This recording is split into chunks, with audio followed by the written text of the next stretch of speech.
ഇതൊക്കെ നീണ്ട നിരയാണ്. അരമണിക്കൂറോളം ക്യൂ നിന്നിട്ടാണ് ഷാഫിക പോലും ഇപ്പോൾ വോട്ട് ചെയ്തത്. അല്ല, ഇത് പാലക്കാടിന്റെ മണ്ണും മനസ്സും രാഹുൽ മാങ്കൂട്ടത്തിനോടൊപ്പമാണ്. കേരളം ആഗ്രഹിക്കുന്ന ഒരു വിധിയെഴുത്ത് പാലക്കാട് നിന്നുണ്ടാകും. നല്ല ഭൂരിപക്ഷത്തിന് പാലക്കാട് നിന്ന് രാഹുൽ മാങ്കൂട്ടത്തിൽ വിജയിച്ച് കേരളത്തിന്റെ നിയമസഭയിലേക്ക് തെരഞ്ഞെടുക്കപ്പെട്ട് നിയമസഭയ്ക്ക് അകത്തും പുറത്തും ഈ ജനതയുടെ ശബ്ദമാകുമെന്നുള്ള ഉറപ്പിന്റെ അടയാളമാണ് ഈ മഷി എന്ന് ഞാൻ കരുതുന്നു. ഇപ്പോൾ സന്ദീപ് വാര്യർ ജിഫ്രി മുത്തുക്കോയ തങ്ങളെ കണ്ടുകൊണ്ടിരിക്കുകയാണ്. എന്താണ് പറയാനുള്ളത്?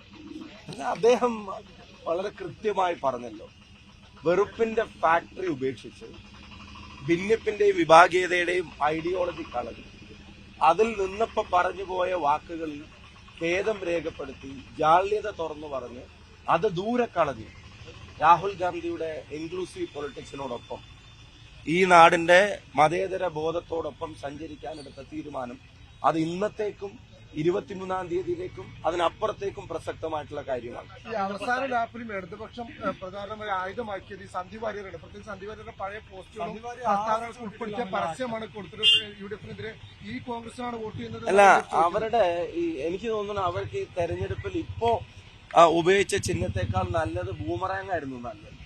ഈ തെരഞ്ഞെടുപ്പുമായിട്ട് ബന്ധപ്പെട്ട എല്ലാ കാര്യങ്ങളും അവർക്ക് തന്നെ തിരിച്ചടിയാവുന്നതാണ് നമ്മൾ കണ്ടത്. അതിന്റെ പ്രധാനപ്പെട്ട കാരണം അതെല്ലാം സൃഷ്ടിക്കപ്പെട്ട ഒന്നായിരുന്നു എന്നുള്ളത്, രണ്ട് അതൊന്നും ജനങ്ങളെ ബാധിക്കുന്ന പ്രശ്നങ്ങളായിരുന്നില്ല എന്നുള്ളത്, ഏറ്റവും പ്രധാനം അതെല്ലാം BJPയെ സഹായിക്കാൻ വേണ്ടിയായിരുന്നു എന്നുള്ളതാണ് അതിന്റെ ഇമ്പാക്ട് എന്ന് പറയുന്നത്. അതുകൊണ്ട് തന്നെയാണ് അവർക്ക് പോലും അവരുടെ പ്രവർത്തകർക്ക് പോലും അവരുടെ ഘടകകക്ഷികൾക്ക് പോലും അംഗീകരിക്കാൻ കഴിയാത്ത തരത്തിൽ അത് ബൂമറങ്ങായി തിരിച്ചു വന്നത്. നമ്മൾ ഇന്നലെ കണ്ടപ്പോൾ പറഞ്ഞതാണല്ലോ, ദാർശനികമായി പരിശോധിച്ചാൽ RSSുമായി സമരസപ്പെട്ടു പോകുന്ന ഒരു മനസ്സല്ല സന്ദീപ് വാര്യർക്കുള്ളതെന്ന് ഞങ്ങളെക്കാൾ മുമ്പ് പറഞ്ഞത് AK ബാലനാണ്. അദ്ദേഹത്തിന്റെ മുമ്പിൽ വാതിലുകൾ എന്തിനാണ് കൊട്ടിയടക്കുന്നത്? അവരെ അപ്പുറത്ത് നിർത്തലാണോ ഞങ്ങളുടെ രാഷ്ട്രീയ പ്രവർത്തനം? അവരെ മാറ്റിക്കൊണ്ടുവരലല്ലേ ഞങ്ങളുടെ ഉത്തരവാദിത്വമെന്ന് കഴിഞ്ഞ ദിവസം പറഞ്ഞത് MP രാജേഷാണ്. അപ്പുറത്തുള്ളവരെല്ലാം അപ്പുറത്തന്നെ നിൽക്കട്ടെ എന്ന സ്ഥിതി അല്ലല്ലോ. ഞങ്ങൾ പ്രവർത്തനം നടത്തി അവരൊക്കെ ഇപ്പുറത്തേക്ക് കൊണ്ടുവരലാണല്ലോ ഞങ്ങളുടെ ഉത്തരവാദിത്വമെന്ന് OK വാസുവിന്റെയും അശോകന്റെയും കാര്യത്തിൽ ആദ്യം പറഞ്ഞത് 2014 ശ്രീ പിണറായി വിജയനാണ്. അതാണ് ഞാൻ പറഞ്ഞത്, അവർ ഈ പറയുന്ന പത്രപരസ്യം ഉൾപ്പെടെ അതെല്ലാം ബൂമറാങ് ആയിട്ട് തിരിച്ചടിക്കുകയാണ്. അവരുടെ പ്രവർത്തകർക്കുള്ള പ്രയാസം ഞാൻ മനസ്സിലാക്കുന്നത് ഇതൊക്കെ BJPയെ സഹായിക്കാൻ വേണ്ടിയുള്ള തരത്തിലായിപ്പോയി. പ്രചരണങ്ങളും സംസാരവും പലപ്പോഴും സംഘപരിവാർ ലൈനിലായി പോകുന്നു എന്നുള്ളതുകൊണ്ട് തന്നെ ചിഹ്നം പോലും ഇല്ലാത്തൊരു തെരഞ്ഞെടുപ്പിൽ ആ പ്രവണതയ്ക്കെതിരെ പ്രതികരിച്ച് പാർട്ടിയെ രക്ഷപ്പെടുത്താൻ സാധാരണ CPM പ്രവർത്തകൻ പോലും തയ്യാറാവുന്ന ഒരു തെരഞ്ഞെടുപ്പായിട്ട് ഇത് മാറും എന്നാണ് പ്രതീക്ഷിക്കുന്നത്. വലിയ അംഗീകാരമാണ് ഇവിടെ മത്സരിക്കാൻ കിട്ടിയ അവസരവും ഇവിടുത്തെ ജനങ്ങളുടെ സ്നേഹവും ഇനി ഒരു ജയവും അതൊക്കെ വലിയ അംഗീകാരമാണെന്നാണ് അദ്ദേഹം പ്രതികരിക്കുന്നത് ഞാൻ കേട്ടിട്ടുള്ളത്. അത് കുരുതിയാണെന്ന് എനിക്ക് തോന്നുന്നില്ല. 23-ാം തീയതി റിസൾട്ട് വരുമ്പോൾ അറിയാൻ ഈ രണ്ട് റേറ്റ് കുറഞ്ഞതും സർക്കുലേഷൻ കൂടിയതായ പത്രങ്ങളിൽ നിന്നാണ് അതിലാണ് പരസ്യം നൽകിയതെന്നാണ് MP രാജേഷ് പറഞ്ഞത്. അതാ ആ മാധ്യമ സ്ഥാപനങ്ങൾ അവരും ആലോചിക്കണം ഇത്തരം പ്രതികരണങ്ങൾ നടത്തുന്ന ആളുകളെ സംബന്ധിച്ച്.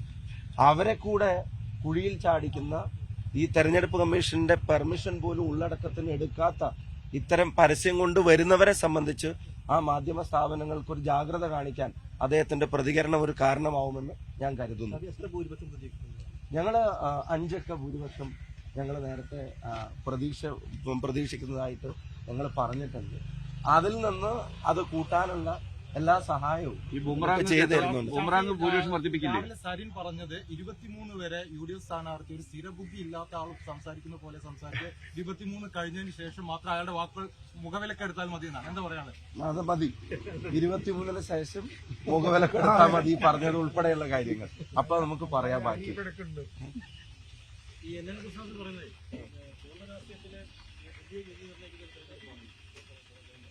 തീർച്ചയായിട്ടും അദ്ദേഹം പറഞ്ഞ വളരെ ശരിയായിട്ടുള്ള കാര്യമാണ്. കാരണം ഇവിടെ ഒന്ന് BJPയെ തോൽപ്പിക്കുന്നത് കേരളത്തിലെ തന്നെ ഈ തെരഞ്ഞെടുപ്പിലും BJP കേരളത്തിന്റെ നിയമസഭയിൽ ഉണ്ടാവില്ല എന്ന് ഉറപ്പുവരുത്താനുള്ള ഉത്തരവാദിത്വം പാലക്കാട്ടെ ജനത ഞങ്ങളെയാണ് ഏൽപ്പിക്കുന്നത്. ആ പാർട്ടിക്ക് അകത്തുള്ള ആളുകൾ പോലും അവരുടെ പോലും പരാതികളൊക്കെ നിങ്ങളെല്ലാം റിപ്പോർട്ട് ചെയ്തതാണ്. പിന്നെ അദ്ദേഹം സൂചിപ്പിച്ച വലിയ ഗതിമാറ്റത്തിന്റെ തെരഞ്ഞെടുപ്പ് എന്ന് പറഞ്ഞാൽ അദ്ദേഹവും നമ്മളൊക്കെ ആഗ്രഹിക്കുന്ന പോലെ 2026-ൽ ഒരു മാറ്റം കേരളത്തിലെ ജനത ആഗ്രഹിക്കുന്നു. ആ പാർട്ടിയുടെ സാധാരണ പ്രവർത്തകർ പോലും ആഗ്രഹിക്കുന്നത്. കാരണം പാർട്ടി തിരുത്തിയിട്ട് ഇനി അത് നേരാവുമെന്ന പ്രതീക്ഷ അവർക്കില്ല. ഇന്നലത്തെ പരസ്യം കൂടെ വന്നതോടുകൂടി അവർക്ക് മനസ്സിലായി. ഇനി പ്രവർത്തകരും അനുഭാവികളും ഇറങ്ങി പാർട്ടിയെ തിരുത്തുന്ന കാഴ്ചയായിരിക്കും.